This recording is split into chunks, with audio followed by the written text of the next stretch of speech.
What's going on, guys? JT43 here, and by the title of this video I'm going to be showing you how to replace / install a seat. So it's a pretty simple basic thing to do. You're only going to need a couple things. So you're going to need a seat, you're going to need an Allen key or a screwdriver or whatever your bolt is, and you're going to need some hardware. If you already have a seat and you want to put a new one on there, you should already have hardware with it, and all you're going to want to do is make sure that those bolts fit in those threads that your seat came with. So real quick, I'll go into more detail of what I was talking about. So what I'm doing here is I'm putting this seat on this bike and then that seat on that bike. This seat didn't come with any hardware. That's why I'm hoping that this hardware fits into those threads and that hardware fits into those threads. They might all be the same because they're both Baja Doodle Bugs, but you never know. So these ones you can see right here, they're Allen key bolts. So step one's gonna be taking this seat off.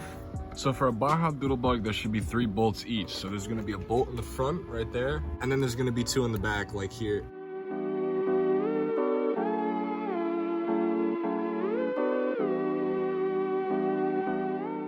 Once you got all 3 of your bolts, the next step is going to be either to replace the seat or put the seat on, depending on what your situation is. But since I got to take this seat off also, I'm going to go ahead and do that. So actually I was wrong about these. These are not hex bolts because I was kind of just looking at it from the camera. These are actually just regular nuts. So that's what I meant by, you can have different types. So what I was explaining that for is because if you were just watching for the seat replace or something like that, I had hex bolts.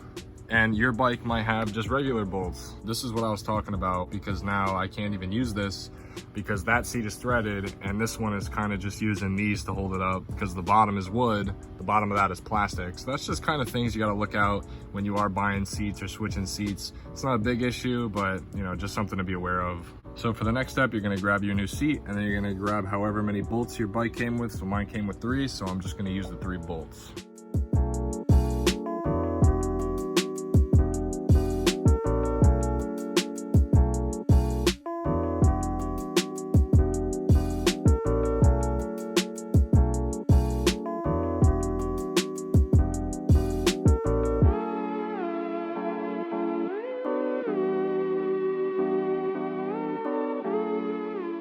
You're pretty much finished. If you did enjoy the video and if this did help you out, please like, comment, subscribe, and I'll see you later.